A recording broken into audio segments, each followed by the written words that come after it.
पूरी दुनिया में हमारा भारत इकलौता ऐसा देश है जहां पर जहर को प्रोटीन समझकर खाया जाता है, प्रोटीन को जहर समझा जाता है, मोटे को हेल्दी बोला जाता है और फिट को कुपोषित बोला जाता है, ज्यादा कमाने वाले को घमंडी बोला जाता है और गरीब को हम्बल बोला जाता है।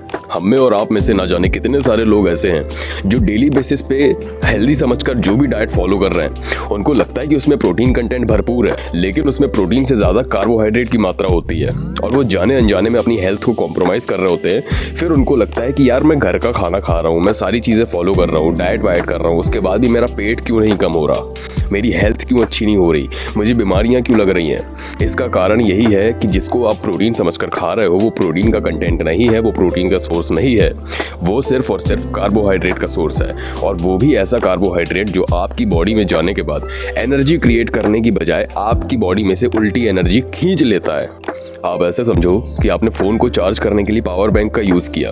अब पावर बैंक उल्टा आपके फ़ोन को चार्ज करने की बजाय आपकी फ़ोन की बैटरी को चूस रहा है और खुद अपने आप को वो चार्ज कर रहा है। सेम यही काम करती है ज़्यादा मात्रा में कार्बोहाइड्रेट हमारी बॉडी के अंदर जाने के बाद। वो हमारी बॉडी को एनर्जी प्रोवाइड करने की बजाय हमारी बॉडी से एनर्जी खींचने लग जाती है, जिसकी वजह से आप में से बहुत सारे लोगों ने इस चीज़ को नोटिस किया होगा कि जब भी आप खाना खाते हैं, पराठे खाते हैं, दाल चावल रोटी सब्जी, टिपिकल जो हमारी इंडियन थाली होती है, उसमें से आप कुछ भी खाते हैं जब, तो आपको अचानक से खाने के बाद नींद आती है। और वो नींद इसलिए आती है क्योंकि आपने जो खाया है प्रोटीन समझकर, जिसमें आपको लगा होगा कि यार इसमें दाल में प्रोटीन है, यार इसमें रोटी में प्रोटीन है, यार सब्जी में न्यूट्रिशन है, उसमें कुछ भी नहीं होता। उसमें सिर्फ और सिर्फ कार्बोहाइड्रेट्स होते हैं भर भर के, जो आपकी बॉडी में जाने के बाद डाइजेस्ट होने के लिए इतनी शक्ति खींचते हैं कि आपको नींद आने लगती है। अब आप सवाल पूछोगे कि हम क्या करें, क्या हम जो इंडिया डाइट फॉलो कर रहे हैं उसको खाना बंद कर दें? मैं सीधा सीधा जवाब दूंगा कि नहीं, बंद नहीं करना है, बस आपको उसकी मात्रा कम करके उसमें प्रोटीन कंटेंट ज़्यादा करना है। उसमें आपको प्रोटीन की मात्रा बढ़ानी है। प्रोटीन की मात्रा कैसे बढ़ाएंगे? बस आपको ये करना है कि आप एक थाली लीजिए, उस पर आप ऐसा करिए कि वहाँ पर एक रेशियो बनाइए। आप उस थाली में जो भी ले रहे हैं, दाल चावल सब्जी और साथ में प्रोटीन, उसमें से आधी थाली भरी होनी चाहिए प्रोटीन कंटेंट से। बची हुई आधी थाली को आप 2 पार्ट में डिवाइड कर सकते हैं, जिसमें आपके कार्बोहाइड्रेट्स आ जाएंगे और बाकी न्यूट्रिशंस आ जाएंगे, जैसे खीरा, गाजर, सैलेड वगैरह से जो आ जाते हैं। आपको इस तरीके से अपनी डाइट को बनाना है। मैं आपको कुछ प्रोटीन सोर्सेज बता देता हूँ जो बहुत ज़्यादा अफोर्डेबल भी है और उनकी बायोअवेलेबिलिटी भी बहुत ज़्यादा होती है। और बायोअवेलेबिलिटी आपको नहीं पता है तो मैंने डिटेल में पिछली वीडियो में बताया हुआ है, आप जाकर वो वाली देख लेना।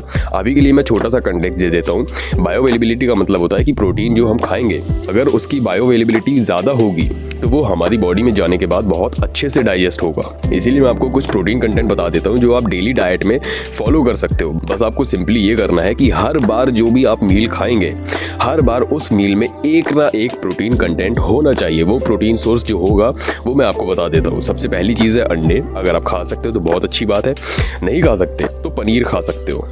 पनीर भी अगर अफोर्ड नहीं कर सकते, पनीर भी नहीं खा सकते, तो मैं बोलूँगा सोया चंक्स खा सकते हो। और अगर आपको लगता है कि सोया चंक्स से एस्ट्रोजन वगैरह हो जाएगा, टेस्टोस्टेरोन पे कोई फर्क पड़ेगा, तो ऐसा कुछ भी नहीं है। इसके ऊपर भी मैंने वीडियो बनाई हुई है, चैनल पे जाओ, जो पिछली मैंने 2-3 वीडियोस डाली हुई है, उसमें इन सब चीज़ों के बारे में बातें की है डिटेल में। सोया चंक से आपको कुछ भी नहीं होता, कोई भी एस्ट्रोजन जैसी प्रॉब्लम नहीं होती, आपके टेस्टोस्टेरोन लेवल पर कोई असर नहीं पड़ता। मैं खुद काफ़ी टाइम से सोया चंक्स खा रहा हूँ, मुझे अभी तक ऐसा कोई नेगेटिव इफेक्ट नहीं देखने को मिला है। और अगर आपका थोड़ा बजट ज़्यादा है, आप थोड़ा ज़्यादा खर्च कर सकते हैं, तो भाई मैं सजेस्ट करूंगा कि आप सबसे टॉप क्वालिटी के प्रोटीन कंटेंट पे इन्वेस्ट करो। सबसे पहला है अंडे, दूसरा है पनीर, तीसरा है वे प्रोटीन। अगर इन 3 प्रोटीन कंटेंट को आप तीनों टाइम में डिवाइड कर देते हो, 3 टाइम हम इंडियंस खाना खाते हैं जनरली, ब्रेकफास्ट, लंच, डिनर। अगर आप इन 3 प्रोटीन कंटेंट को अपनी तीनों टाइम की मील्स में डिवाइड कर सकते हो कि सुबह ब्रेकफास्ट में अंडे खा लिए, लंच में आपने वे प्रोटीन ऐड कर लिया, रात में आपने पनीर वगैरह कुछ ऐसा कुछ खा लिया, मेरे भाई सच बता रहा हूँ मैं, ये चीज़ आपके शरीर में जादू करेगी। आपको आने वाले टाइम में इतना अच्छा रिजल्ट देगी कि आप बिलीव नहीं करोगे। और अभी तक आप प्रोटीन कंटेंट को इसलिए इग्नोर करते आ रहे थे क्योंकि आपको पता नहीं है कि प्रोटीन की डेफिशिएंसी से आपको क्या क्या असर देखने को मिल सकते हैं और कितने ज़्यादा नेगेटिव इम्पैक्ट आपकी बॉडी पे पड़ सकते हैं। पहला नेगेटिव इम्पैक्ट है कि आपका ब्रेन, आपका IQ लेवल कम हो सकता है। दूसरा सबसे नेगेटिव इम्पैक्ट है मेरे भाई कि हमारे जो मसल होती है ना शरीर में, वो पूरी मसल जो है प्रोटीन कंटेंट से बनी होती है। तो जब आपकी बॉडी प्रोटीन कंटेंट से डेफिशिएंट होती है, तब आपकी बॉडी में जितनी भी मसल्स नर्व्स होती है उनकी ग्रोथ रुक जाती है। और मैं किस चीज़ की बात कर रहा हूँ, अगर आप गैस कर पा रहे हो तो बहुत अच्छी बात है, नहीं कर पा रहे हो तो मैं बता देता हूँ, मैं आपके पीनिस की बात कर रहा हूँ। उसका भी साइज ग्रो करना रुक जाता है क्योंकि वो भी एक मसल ही है। प्रोटीन जब हमारी बॉडी में जाता है तो हमारे शरीर के हर एक कोने पे जहाँ जहाँ पे मसल अवेलेबल है उस मसल पे हम अपना जादू दिखाता है। इसीलिए प्रोटीन डेफिशिएंसी से ये भी एक प्रॉब्लम खड़ी हो सकती है।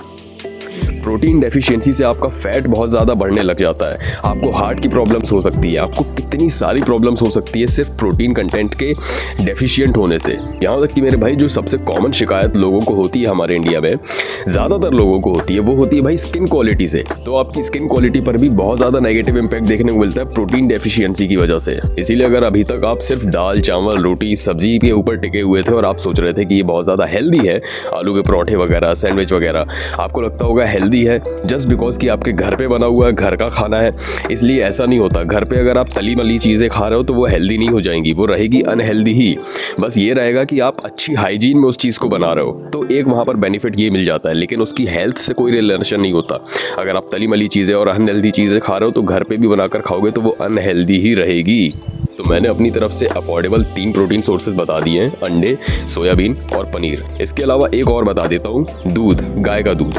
इसको भी अगर आप कंटेंट में ऐड कर सकते हो तो ये भी बहुत अच्छा प्रोटीन सोर्स है, काफ़ी अच्छी क्वालिटी का प्रोटीन होता है गाय के दूध में। बाकी अगर तुम में से कोई है जो अफोर्ड कर सकता है वे प्रोटीन को, तो वे प्रोटीन को भी ऐड कर लेना। और अगर आपको नहीं पता है कि कौन सा वे प्रोटीन लेना चाहिए, कौन सा बेस्ट है, तो मैं बोलूँगा भाई मार्केट में जो भी जाने माने ब्रांड है उनका वे प्रोटीन आप आंख बंद करके ले लो। तब भी नहीं समझ में आ रहा तो नेचुरल टीन की वेबसाइट पर जा सकते हो, वहाँ पर जो भी वे प्रोटीन आपको लिस्टेड मिले आप ले सकते हो। तब भी अगर आपको विश्वास नहीं होता है तो आप एक काम करो, ट्रस्टिफाइड की वेबसाइट पे जाओ, जो भी वे प्रोटीन वहाँ पर आपको लिस्टेड मिले वहाँ से आप आंख बंद करके परचेज कर सकते हो। क्योंकि ट्रस्टिफाइड की वेबसाइट पर जो भी प्रोटीन को वो वहाँ पर लिस्ट करते हैं उनकी टेस्टिंग वो सेपरेटली करते हैं, पूरी टेस्टिंग कंप्लीट होने के बाद ही वहाँ पर वो अपनी वेबसाइट में लोगों को रेकमेंड करते हैं। फिर भी अगर आपको लगता है कि मैं अपनी तरफ से बता दूँ तो मैंने 3 ब्रांड्स यूज़ किए हुए हैं, मैं अपनी तरफ से रेगुलर बेसिस पर यूज़ भी करता हूँ, तो मुझे पता है कि हाँ इन तीनों ने मुझे अच्छे रिजल्ट दिए हैं। सबसे पहला है मसल ब्लेज, दूसरा है नेचुरल टीन और तीसरा है एज इट इज़। इन तीनों में से जो भी आपको लगे कि आपकी बजट में है, तीनों में से कोई भी जाकर आंख बंद करके परचेज कर लो। इसमें फ्लेवर्स भी मिल जाएंगे, जो फ्लेवर आपको सही लगे ले लेना। और हाँ, ये स्पॉन्सर्ड वीडियो नहीं है, ये मैं आपको बस आपकी नॉलेज के लिए बता रहा हूँ।